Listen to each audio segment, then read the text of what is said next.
Sanibonani, welcome back to my channel, welcome back to Umnkosi Nokuphila. Ngiyabonga kakhulu for coming. Please nisacela subscribe, like video, share video as well. So ke yami kule video asikhulumeni ke ngobhuti or angithi nje ubhuti Floyd Shivambu uye wavakashela laphana isonto lika baba what is his name? Shepherd Bushiri, Upapa Bushiri. We all know Ubabu Bushiri, right? Nendaba zakhe wagcina ke esebalekile lapha eMzansi, wabalekela ngakubo kwelaseMalawi. So ke na njengoba sayazi ukuthi uyafuneka vele ukuthi akaphenduke abuye South Africa eziphendulela njengoba phela ube ku bail ngesikhathi ebaleka lana waphuma kanje wangena kwela ngakubo ngale ngaseMalawi. So manje ke emuva nje siye sabona ke uMbuyiseni Ndlozi owayilungile EFF manje usesebenza ka radio. So siye sambona evakashele university there in Malawi speech sakhe laphana he was talking about how there's a particular person who's wanted in South Africa. Here in Malawi there's that particular person, you know what I mean. KwakunguNdlozi loyo bafethu lecture ke laphana kule university yaseMalawi ekhuluma ngokuthi ukhona umuntu man esimfunayo ngale eMzansi kumele ayiphendulela phela ubaleke ku bail lo muntu, even though he didn't mention that part. He didn't even mention igama lika Bushiri. Wayesho kuphela ukuthi njengoba eseMalawi hayi ikhona indaba man, ukhona umuntu ofunekayo ngalo wabaleka weza ngapha eMalawi, and echaza nokuthi akekho umuntu whether ngupastor noma ipolitician enelungelo lokuntshontshela abantu egameni lika Jesu. We know ukuthi allegedly abaningi bathi Jesus this, Jesus that, kube kudla imali zabantu lapha. That's what he was saying. Not in the name of God, not in the name of our people. That's what uNdlozi was saying. So ke muva kwensukunyana ezimbalwa, not even a week man, let's just say 6 or 7 days, uNdlozi kade seMalawi sekuyiphasika nangena Floyd Shivambu yena ke une relationship no Bushiri nje kumnandi kunjiya uvakashile lapha esontweni. He is even a very important visitor, VIP person, you know what I mean. So abantu bathi how we Shivambu.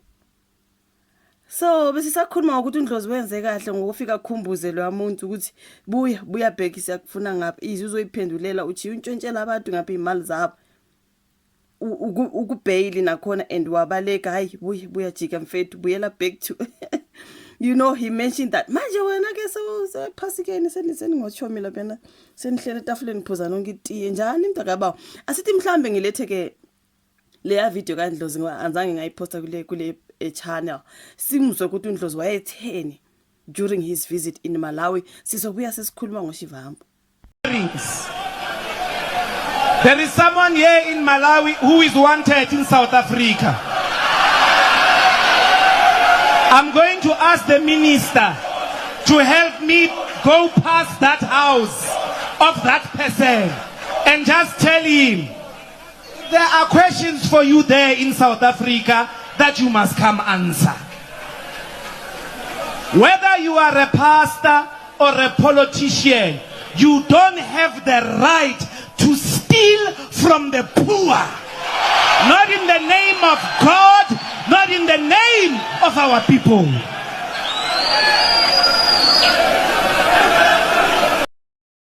Angithi siyamuzwa uNdlozi azange mention ukuthi uBushiri, but he said there is a particular person. Akazange alisho igama lakhe kodwa sonke siyazi vele ukuthi wayesho uBushiri. Waze waresponda uBushiri ka Facebook, responda to uNdlozi ethi he is driven by xenophobia and jealousy, into ekanjalo, you know what I mean. Ngizolahlela ke ku screen sami impendulo kaBushiri ephendula uNdlozi, but uNdlozi wayengazange athi nguBushiri, azange mention igama lakhe, but kwashaya ke lapha kaBushiri wasephendula.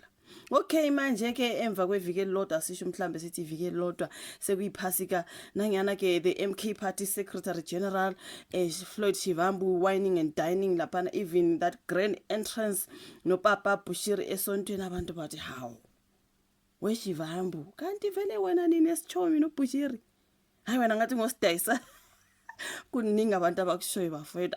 Mina kwala misayidi ngithi ayi phela wazi ukutshela umuntu ukuthi akayi kuliphi isonto angayi kuliphi kuyiphasika nje abantu basabalele basemasontweni athile kuzindawo ezihlukene, you know what I mean.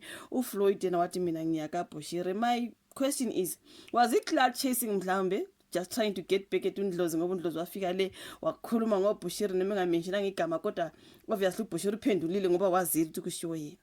So mhlambe uFloyd Shivambu yena his cloud chasing ngabe kukhona phakathi kukaFloyd noNdlozi esingakwazi mhlambe bayaklashana lo wasesithi manje mina ke ngizoyenzani njengoba ehambe eMalawi wafike wa-actor kanje mina ngizoya ngiyePhasikeni. I do not know. Kubonakala kunesinye isithombe ngisibonayo kulesi sithombe is uMalema, uNdlozi noBushiri. Yes, bayi-3. It's not manje kodwa ngathi isithombe sakudala yabona kusho ukuthi khona i-relationship ekhona between Bushiri, Malema and Shivambu. Did I say Ndlozi? I said Shivambu, Bushiri and Malema, not Ndlozi kulesi sithombe. Okay. So engathi friendship yena nje uShivambu no Bushiri mhlambe vele kudala ikhona. Uthe mayesebona ukuthi uNdlozi is trying to get my friend into trouble mina ngiya ngePhasikeni angazi like asifunda story kuthiwa ke an unexpected visit. This is Daily Sun even though ngasicuphana ka MTN News it's fine asisicuphela ka Daily Sun. An unexpected visit by Mkhonto Wesizwe Party Secretary General Floyd Shivambu to self-proclaimed Prophet Shepherd Bushiri's church shocks Mzansi. Okay, the visit that shocks Mzansi and raises many questions. Now, the controversial Malawian prophet fled from South Africa in 2020 amid multiple charges including fraud and money laundering. The Malawi court recently authorized Bushiri's extradition to Mzansi to face the law.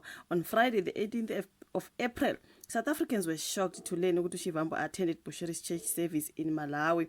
Shivambu had a grand entrance there and was formally introduced to the congregants. Sembole mayiphakama kwabona ukuzwa lapha kuthiwa bathi phakama mkami bakubona. Bathi phakama Shivambu bakubone waphakama kanjalo nje bafowethu.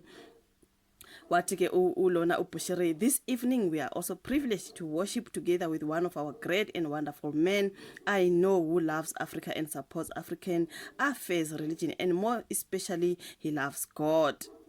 So let me see kune tweet laphana eka Shivambu uye wa Twitter I think ubesebonga phela you know, the welcome and all that. Let me read that tweet. Utena, thank you, my brother, Prophet Shepherd Bushiri, for hosting us and for the kind words. The government scale amount of work you do to economically, educationally, socially, and spiritually uplift our people is unparalleled now and in history. I know that the leadership and people of Malawi appreciate and cherish the so many massive programs you do for the people on the ground.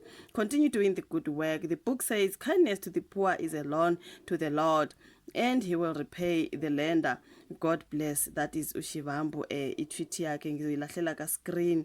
So many South Africans took to social media showing shock and dismay at Shivambu's visit to Bushiri's church. Abantu bebebuzana ukuthi ngabe uShivambu is trying to get back to umbuyiseni Ndlozi ngoba uNdlozi wayengale ethi hayi papa wena you are wanted there. And uFloyd uyale akaphela neviki uNdlozi ubengale esho kanjalo. Then uFloyd Shivambu yena he's going in manje to be the friend. Bahleli bonke etafuleni I'm sure baphuze nama coffee bonke baba nezingxoxo ezithile nampiyana with the grand interest to esontweni ePhasikeni ke manje kumnandi uze wa Twitter wathi thank you my brother for welcoming me there. Engathi nje ngathi ufuna ishaye lapha na kaNdlozi angazi. Do you think mhlambe is cloud chasing ukuthi manje do you think kuyikhona into ephakathi kwabo noNdlozi? Ngoba it looks like cloud chasing my brother ngoba uNdlozi bengale malanganyana athile wena nawe sewuyaya but in a very different way wena nje uhambisa isichomi na yonke into egameni lokuthi oh I went to Easter holidays. That wasn't Easter holidays when uyazi into kade uyenza.